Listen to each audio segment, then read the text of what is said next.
আসসালামু আলাইকুম guys, welcome to my YouTube channel Dhaka one blog. আজকে আপনাদের সাথে শেয়ার করব খুব সহজেই কিভাবে খিচুড়ি রান্না করবেন। প্রথমে আমি ডাল ভেজে নিচ্ছি চুলায়। এটাকে ভালোভাবে নেড়ে নিতে হবে, নাহলে কিন্তু আবার পুড়েও যেতে পারে। আর এখানে তো দেখতে পাচ্ছেন ডাল চাল মিলিয়ে নিলাম। এখন ভালোভাবে ধুয়ে নিব। আর এখানে কেটে নিয়েছি পেঁয়াজ আর মরিচ। এখানে পেঁয়াজ, মরিচ, হলুদ, তারপর মরিচ গুঁড়ো ভালোভাবে দিয়ে দিয়েছি, আদা বাটাও দিয়ে দিয়েছি, লবণ দিয়েছি। আর এখন তেলটা দিয়ে দিব। যেহেতু আমি রান্নার ভিডিও তেমন একটা করি না, আর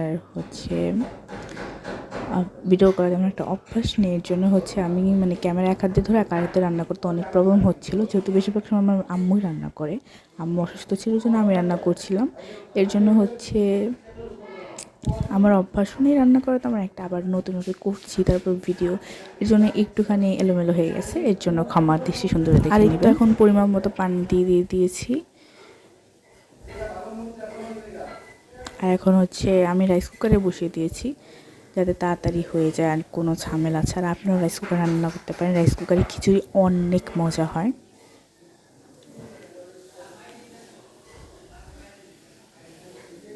আর এখানে ইলিশ মাছ আম্মু কেটে সবসময় রেখে দেয় এক বাটি এরকম, যাতে যখন প্রয়োজন তাড়াতাড়ি করে রান্না করে খেতে পারি। তো ওইগুলো ধুয়ে কেটে রেখে দিয়েছিল, তারপরও আমি আবার বের করে ধুয়েছিলাম। ইলিশ মাছ ভাজবো। আমাদের পাশের বিল্ডিংয়ে কী যেন কাজ করতেছে, এর জন্য অনেক একটা সাউন্ড আসছে, এর জন্য দুঃখিত। এখন খিচুড়ি বলক আছে, সেটা দেখালাম। আর এখন খিচুড়ি প্রায় হয়ে এসেছে। এখন ধনেপাতা কাঁচি দিয়ে কেটে দিয়েছি। আর এখন এই করতেছি, নেড়ে দিতেছি ধনেপাতাটা, যাতে সব আর কি মিক্সড হয়ে যায়।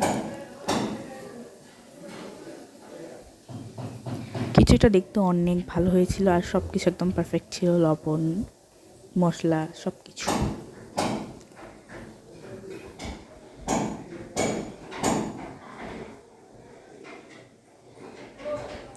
আর এটা বেগুনও ভাজবো। এটা কেটে নেবো। তো বেগুন কেটে নিয়েছি, মাছটা ওখান থেকে নিয়ে নিয়েছি। তারপর মশলা লবণ দিয়ে মাখিয়ে নিচ্ছি। প্রথমে হাত দিয়ে মাখিয়েছি, তারপর ভিডিও করার জন্য হাত ধুয়ে নিয়েছি।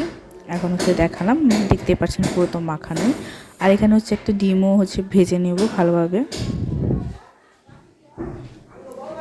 তো দেখতেই পাচ্ছেন ডিমটা। তো ডিমটা একটু ভালোভাবে হয়ে আসলে তারপর উল্টে দিব। আর উল্টানোর সময় আমি ক্যামেরা বন্ধ করে নিয়েছিলাম, কারণ এক হাত দিয়ে উল্টাতে গেলে ভালো হবে, আবার যদি ভেঙে যায় এর জন্য। আর এখন মাছ আর বেগুনটা দিয়ে দিলাম ভাজার জন্য। একটা বেগুন এখনও আছে, তো সেটা দিব। ওই জন্য জায়গা তৈরি করে ওটাও দিয়ে দিলাম।